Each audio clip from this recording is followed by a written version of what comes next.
different. Like I feel like a lot of businesses have just came out of nowhere since the pandemic. I feel like that was because like we were sitting at home for damn near 5 months and it wasn't being able to do nothing. And like we had the PPP loans, and then we had the stimulus checks. But the stimulus checks literally was like what $1,000 for 3 months, for 4 months. Not just that, that wasn't enough to fund a business, but you had to come up with something to make some money.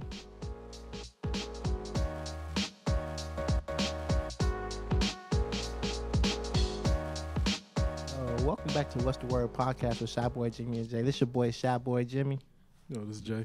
And we got a few topics for y'all today. 2024 is the year of standing on business. We got a whole lot of black businesses we want to shine light on. So if you have any businesses, you know anybody do music, you know anybody do clothes, design, do hair, cook, whatever y'all got going on, hit us up. We got y'all. So we doing interviews. But see, let's talk about like the development of how business have been in Chicago in the last few years. Okay, go ahead. So, have y'all noticed anything like different? Like I feel like a lot of businesses have just came out of nowhere since the pandemic. As in what? Well, a lot of people start opening their own businesses. I mean, like restaurants, clothing lines, anything. I feel like that was because like we were sitting at home for damn near 5 months and it wasn't being able to do nothing. And like we had the PPP loans, and then we had the stimulus checks. But the stimulus checks literally was like what $1,000 for 3 months, for 4 months. Not just that wasn't enough to fund a business, but you had to come up with something to make some money. Yeah, no, I'm not saying that. I was saying like the development of like how business have like kind of private business have started to like take off, because they said like a lot of people now return back to their regular 9-to-5 jobs. Yeah. A lot of people started their own businesses. A lot of black people started their own businesses, and like I was living in Champaign, so I wasn't in Chicago that much during like the 2010s, but when I came back, I always kept noticing. I kept seeing something new on the South Side versus like when we were kids. A lot of stuff was like vacant. A lot of stuff was closing down. Yeah, like we thought like the ice cream shop on 47 in that building. Ice cream shop. Yeah, it's an ice cream shop, Michelle or something like that. They got like homemade ice cream. It's yeah, it's like that building was vacant. I'm 30, so that building was vacant at least since I was like 12 or 13. So like at least 18 years. I don't know, like. So 74. What? 67. Sip and Savior. Oh, I'm sorry. I was trying to read some 67. lips. I was trying to read some lips. I couldn't. But okay, yeah. Sip and the coffee shop. Yeah, that's a black-owned coffee shop. They got ice cream there? No. Michelle Ice Cream is on the corner, places. and then Sip and Savior is on the actual other corner. So it's like it's in the same little complex thing over there on 47th Street. Yeah, so it's like I feel like Sip and Save. I'm trying to picture the other place. I've probably seen it. It's good. They got some good ice cream, but they peach cobbler is like real good. But yeah, I just feel like what I think this is what you're getting at. Is that like people have to actually start doing something that they love, because they not like they dealing with all this bullshit already in the world, and then like you going to work to a 9 to 5 and your manager pissing you off and all this stuff. I ain't got time for this bullshit. Like I can piss myself off and make my own money. Well, yeah, I seen it like as a positive thing. It is a positive thing. A lot of people again then returns to working like they start their own thing. Yeah. And I feel like the support, especially on the South Side, has been strong. I say that's 50-50. Because, like, most people, like, if I try to spend my money at your place and then, like, for an ice cream cone, it's $100, bro, I don't know if I'm going to buy that. But then it's like, services. Yeah, so and then customer service, for sure, it's like some places, some black-owned businesses be tweaking with the customer service. Like, some hair braiders be, oh, no, it's just crazy.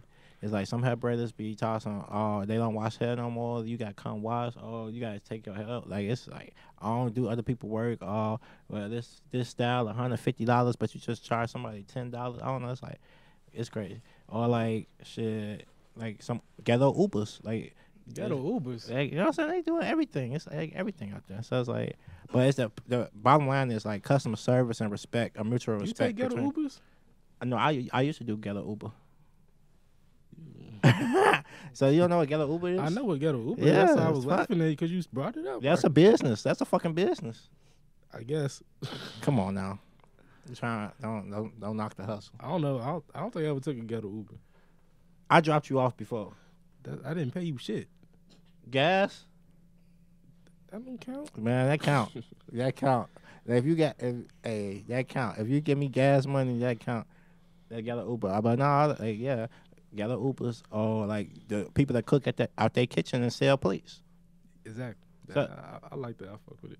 yeah, it's like literally, it's like if you can cook and you make sure you don't get no cat on the table and all that crazy shit, then yeah, I'm gonna eat it. But if I come to your crib and I see you living and it's fucked up, babe, no thank you. But No thank you. So what y'all think about? I just sit in the corner with my coat on and my hat on and my gloves and my scarf. So what y'all think about? Like, I ain't even sitting on the couch. I'm just gonna stand there. What y'all think about like, the workforce? It's a roach. Moving forward. It's a mice. Man, I can't get my question though. I can't do that. I said, what y'all think about the workforce moving forward with like so many people starting their own private businesses, whether it's like doing hair, whether it's doing food, whatever it is.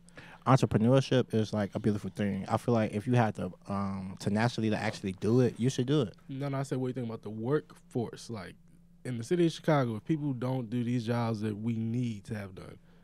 So like we don't have no more everybody's doing their own thing, but nobody's driving the bus. Nobody's being a firefighter. Nobody's working as a nurse or whatever.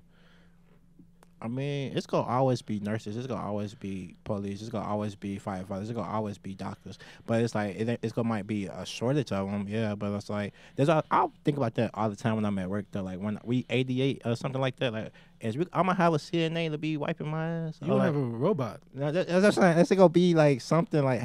But I do think about that. But I think it's gonna still always be there. It's just like I feel like it would never go away. Like certain jobs or certain careers would never go away because of like the concept of them. But it's like I feel like the people at grocery stores and stuff like McDonald's and stuff like that, certain stuff like that might get taken away. But it's like I feel like at the end of the day, we need people to make the robots, or we need people to do the shit. So like at the end of the day, certain careers is gonna last. I think. Yeah, and I just remember like what was it like probably mid 2000s, a lot of like people were getting jobs that they used to like get for like teenagers or people who weren't qualified to work elsewhere, you know, like say like McDonald's, all that. And now like a lot of those jobs again, they raised their rates what they paying people. Yeah, no, cause like you don't ever know, you don't never know the people's situations or what they're going through. So it's like if the only job they can work right now is McDonald's, then they deserve to be able to work at McDonald's and pay their bills. So it's like although it's like you say a teenager job or whatever. Like I worked at McDonald's in college, but I ain't gonna lie. But it's like I feel like at a certain point you have to pay the people what they owe. Like if I'm working this motherfucker for 8 hours or 12 hours, ain't no way I should be able to go home and still look at my check and see if I'm finna buy food or pay my rent. So it's like I feel like either way it go, motherfuckers need to pay us what the fuck we worth. Because if I'm working it, you need to pay me. So it's like I don't know. I just like okay. And the difference I don't see is like if a CNA making the same as the person that working at McDonald's, or if a nurse making the same as a bus driver. So it's like certain stuff. It's like qualifications you should get, but it's like, I feel like we all deserve to get paid. So if the bus driver get a raise, the nurse needs a raise. If the people at McDonald's get a raise, then the people at teachers need a raise. So it's like everything needs to get paid. Like we don't make enough. No, I'm not saying that. I'm saying like job demand. You know, so like when they had a shortage of like people who driving trucks, they put out a huge advertisement like, yo, we'll actually pay you almost $80,000 starting off to drive trucks. Because some people weren't doing it. Then they see the surgeons arise and people go and get their CDLs, etc. And then it's certain jobs like we were talking about that might get replaced by AI technology. You know what I'm saying? So like, what job do you think gonna like be replaced in the future? Because people aren't going to these jobs no more. People aren't trying to work certain jobs. No, it's not even the people that's not trying to work. It's the people. It's the company trying to save money because like at my job, like we had a person that checked the medications before they put them into the thing.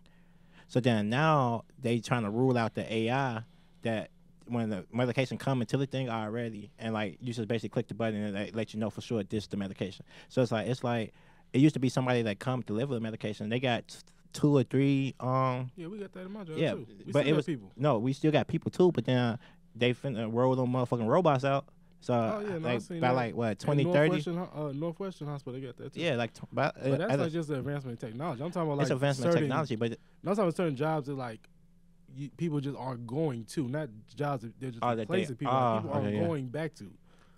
Like jobs that have shortages in them because people don't want to work them no more. Do you think that some jobs that are gonna like be replaced by machinery because people don't want to go, not just because they're advancing technology?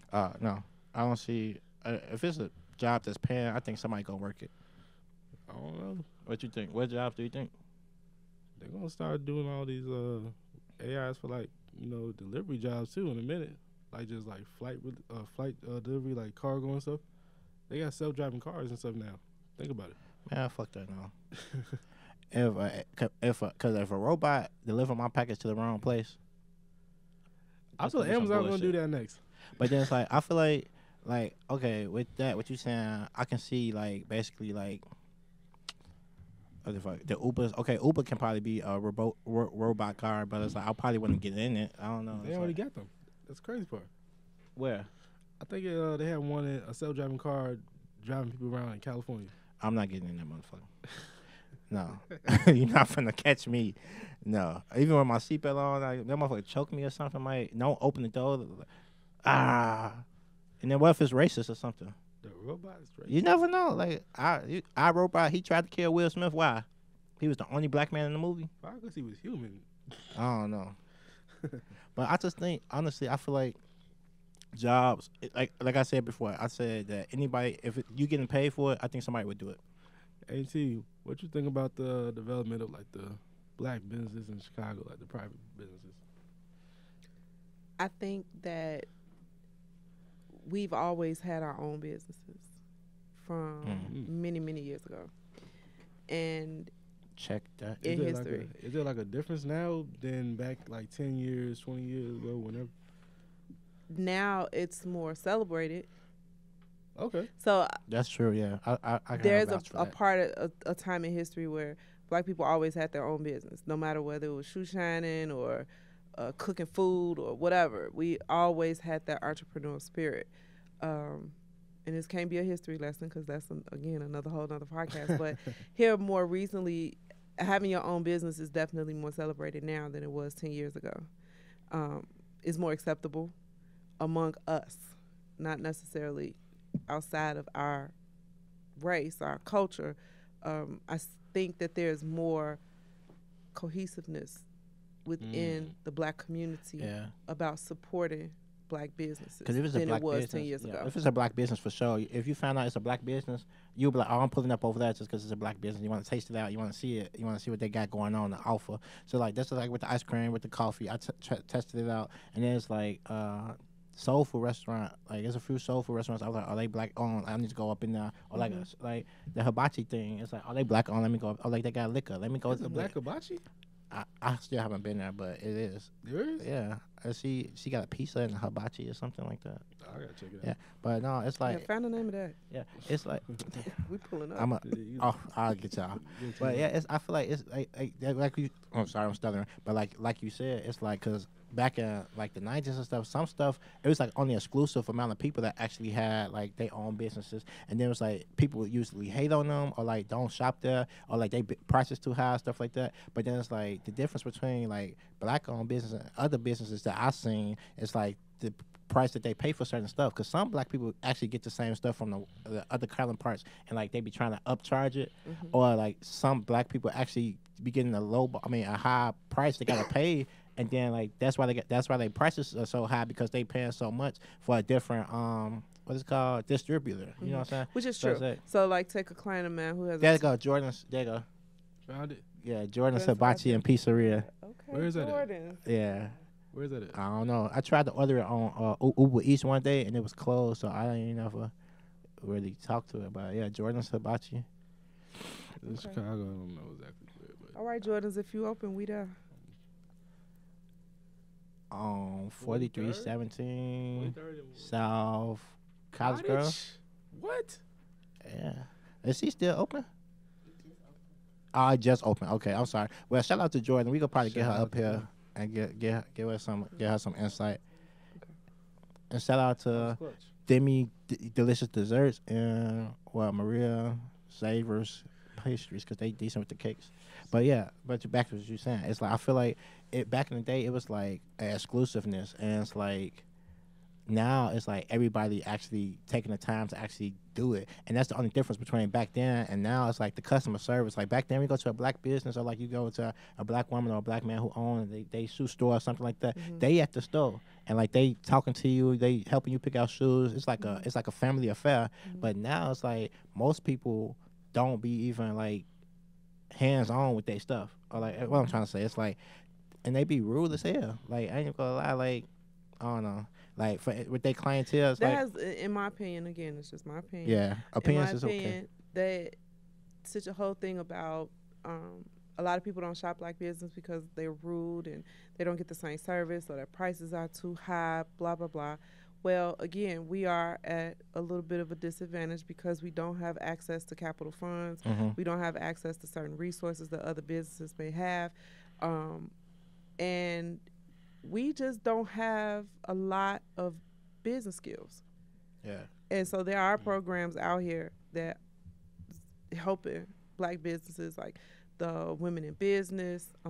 SBA has programs that help black business owners or minority business owners understand what it takes to run a business. Yeah. We got to read. No, that's really. We got to want to do better. I feel like if the customer service is there, if the product is a good product, I'm if there. I'm there all the Yeah. time. I don't care I don't care who I am or where I'm going. And I'm there. another thing too, me myself as a business owner, Yeah. if I do come across a business owner or a business that's black owned and I don't have the best customer service or the food ain't right, or I say something, hey, pull them to the side.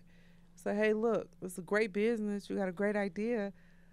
However, Yeah. let's talk about how we can make this even better.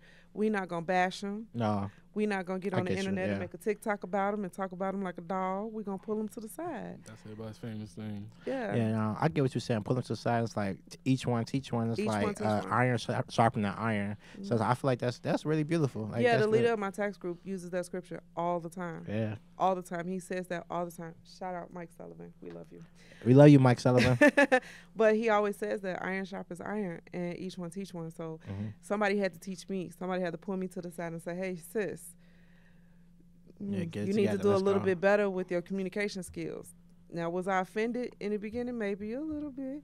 But when you sit back and you think about it, I have a customer service based business. Yeah. So you got to be able to communicate properly. And so you take that information and you use that to build on, and don't think of it as condemnation, because there's a difference between condemnation and correction. Mm-hmm. If we use proper correction when dealing with business owners, black business owners, then the sky's the limit. Yeah. Yeah, that's it. So we, okay, I like that. I like that. Yeah, that's good. I think the sky's the limit, and it's like actually beyond the sky, because you know what I'm saying. It's like Yeah, be honest. yeah, you got like you got somewhere to go, and it's like, I feel like if we can create as a community, we come together and just create peace and like prosperity between each other. I think that'd be a beautiful thing, and it's like I see that a lot now. Like I said, there's a lot of companies, black-owned companies now, but it's like with the Black Wall Street or like the Renaissance era and all that stuff. So like I feel like we can get back to that, and it's like we can't. we can't get back to that. We can We need create to do something better than better. that. Yeah, Yes, we don't want to go back to that, No. because that is what happened then led up to what occurred. We don't want that. We want to do bigger. We want to do better. bigger and better. And I like to say, again, this is my opinion, that thing you just talked about, that has to start within. Mm-hmm. You have to want peace for yourself before you can be able to help somebody else Get experience peace. Yeah. You got to want to have the joy that I feel when I close a case. Mm-hmm. I have to have that joy For inside yourself. of me Yeah. first before I can say, hey, come on, go be an enrolled agent and let's do this and let's do that. Yeah. And that's cool. But then the whole time I'm conflicted on the inside, not sure what I want to do. I'm mad, I'm angry, hurt, disappointed, whatever. And then I expect you to come on and you're going to have all this joy, all this peace and prosperity when I don't even have it for myself. Yeah. And so you can't pour from an empty cup. No. Especially when you are a business owner. You got to fill that self cup first before you can pour into somebody else's. Dropping gems, because So- we breaking generational curses Yes, around we this are. motherfucker. So do y'all think there's a certain business that we need next for somebody to come out with, or is it sometimes we might have like too many of the same thing in the same area. You know what I mean? Like too many clothing stores, too many. I Say think like barbecue a restaurants. black-owned clinic would be decent, or like a black-owned clinic would be really good. And We don't it's got like, one in Chicago. We might. Maybe not. maybe. I don't know if y'all know a black-owned clinic. Google So it when you for say me. black-owned clinic, Like a black-owned doctor, a There black-owned are. clinic. There are. The black-owned, he put his own money into this, and Yes. this is his clinic. there's definitely black-owned dentist offices, No, doctors' offices, medical buildings. Yes, we just don't know about them yeah, because so, the first place we go is Rush or Yeah. University of Chicago. yeah, we need a black-owned Oh, hospital. they do have some actually. Come on, let's name them out. Okay, so they identify as that. It doesn't really say exactly. Like, I didn't read like those like. All right. So yeah, okay. I stand corrected. I apologize. We do have black-owned clinics. But yeah. So clinics. We more. need more nutritionists and doctors. So that's the Black Providence. Daniel Oh, Providence Yeah, Hospital. Williams. 51st. Providence Hospital was a black-owned hospital. I heard that before too. Then we have a black-owned bank too. Yeah, We did. it was Seaway. Yeah, Seaway It was Highland Bank on 87th and College. no, by our old house on 87th and Polina. Oh yeah, that's where Grandma used to go there. Yeah, Yeah, I remember Highland Bank they was closed black-owned. down. I think that the other day. are they closed I now? don't know. It was like, it looked like I know they got bought out. yeah, it was like the windows or something. I think they was either remodeling or they closed down. But I remember with that Yeah. metal thing. in front- Yes. Yeah, that was a black-owned bank. Yeah, it was. We do got a couple black. But yeah, But like we could always use more. No, we need more everything. We need like everything. Like we need more black doctors. We need more black lawyers. We need more black tax preparers. So, fun fact, I am one of the very few black female enrolled agents actively practicing in the entire city of Chicago as a tax debt resolution specialist. So we definitely need some more. some more. We have tax preparers. We have plenty of black tax preparers, male and female. Mhm. But we need more people to help our people to get out of tax debt and avoid falling back into that same pitfall. Yeah, exactly. Yeah. I found that out recently that I'm the actively practicing enroll agent. So Yeah, That's what's up. we need that. Making history around here. Making history. But like I said about the breaking generational curses, we didn't talk about Dez Bryant getting emotional about sharing this message he wrote. Well, Shout out Dez Bryant. yeah, go ahead, play that for me. Read something. It's been on my phone for about, since I met y'all, it's probably like 6 years. You know. Just say, break generational curses. Quit yelling at your kids before they go to bed and expect them to sleep well. Quit yelling at your kids in the morning right after they wake up before school and expect them to have a good day. You set the tone for your children. You set the tone for you set the tone for your voice. They will always remember in their heads. You become the inner voice. Don't be the inner critic. Speak life, speak love, speak bravery, kindness and hope. Speak wisdom and truth. Most of all, listen to your children. I never had none of that. I get that to mine. And that's my number one priority. I follow that. That's how I break it. And, so when I do it, I live it. I live it. Let me read something. Okay. That was deep. I think it was really beautiful. I agree with him. that's powerful. Yeah. Yeah, I just honestly, okay, I'll start off. I guess I kick it off. Go But ahead. I just feel like that's deep because like a lot of us really didn't have an example of what to do and how to do it. So then it's like for us to actually be like me in nursing school, you doing your thing, she doing her thing, he doing his thing, like we all doing our thing, and it's like we really didn't have like a blueprint or like a example of creating beauty. Like I don't know, like creating like peace or creating like just creating the beautiful life that you want for yourself. It's like everybody was working, yeah, everybody had a job, everybody was hustling, everybody was doing what they was doing, but we never really had the true example of how to own a business or how to do what we doing now. We just doing it. Yeah, nobody in my family had anything ever to do with taxes Yeah. at all. I never saw a true business owner. I had one cousin who was a judge. He was a lawyer. He had his own law practice, but I was a kid, you know, and he became a judge. But in my family on both sides, unless it was somebody that I just didn't know, Yeah. I never had a proper example of what it was like to run a business. And I took business management in college, Mm-hmm. and I still didn't have that in-house training Yeah. on how to properly manage a business, let alone help somebody else No, manage their that's real business. spill. You know, and so and it does start with children. Mhm. You have to be able to break a generational curse, starting with the children.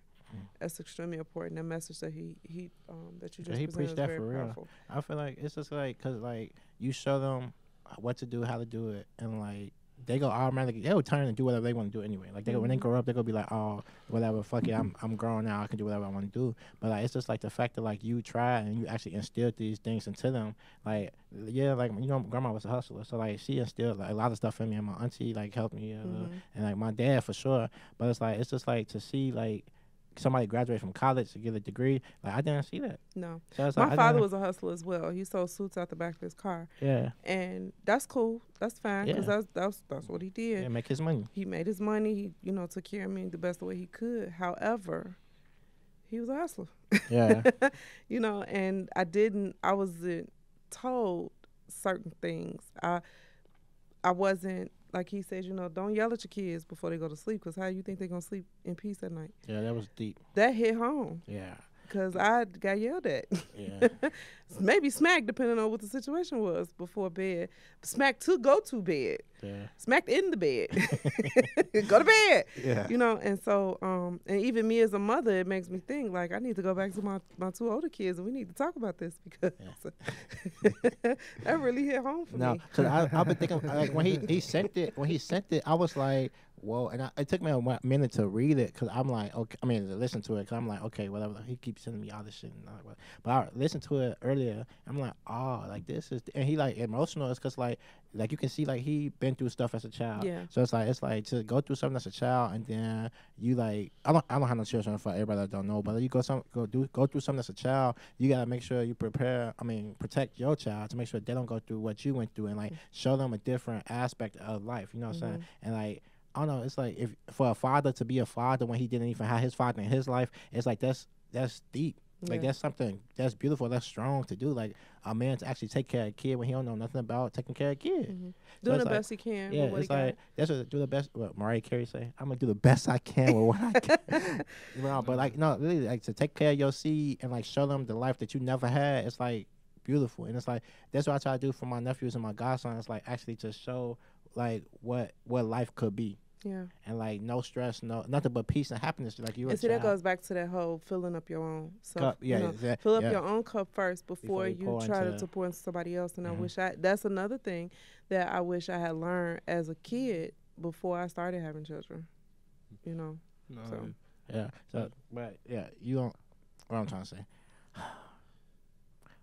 We already said that, but I'm gonna repeat it. Like you don't have an example, but you try to be an example for someone else. Yeah, you try. So it's like I think honestly I feel like we did a damn good job. We doing a damn good job, and it's like, man, like I'm proud of everybody in here. Like we it's doing so it. amazing. It's like literally like we amazing. all like got a story, we all got a testimony, and we all been through some shit. And then I feel like if we still making it and we still here to like tell a story, that's just beautiful in itself. But then we still all putting down, walking our 2 feet. And like walking on our 2 feet, actually making stuff happen, and it's like, man, it's just, man. But see, he did a good job too. What no one really talked about was like having to be able to identify like certain things are a problem, like yelling at your kids. Sometimes people, like how we grew up, they have that aggression towards their children, and it might not be like I'm mad at you, I hate you. It's more like, why did you do that? It could be a child being a child, like why are you running around my house? That's a kid. They're being a kid. They yell at them. They don't see that as a problem sometimes. Being able to identify that, like he kind of just said, like don't go to sleep yelling at your kids. Have a conversation like they're human beings, not Because children are humans and they have feelings, and their feelings matter. Their feelings matter. See, growing up, I was raised by a Southern black woman. You ain't got no feelings in my house. I pay the bills in here. When I say go. And a lot of times that gets passed down to generation to generation. Some people feel like, okay, I was raised like that. Means you should be raised like that too. Yeah, and they don't see sometimes it's just a repeated cycle.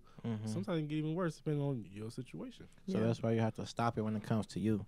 So it's like, for instance, like, for instance, I tell my sister that all the time, like the stuff her my auntie went through and all that stuff. It's like you can't bring that into my nephew, so you can't bring that into whoever. Like all the stuff, like all that hate or hatred or pain that you gotta bottle it up and turn it into something beautiful and find peace, like through therapy. But nobody's talking about this. like, Nobody is explaining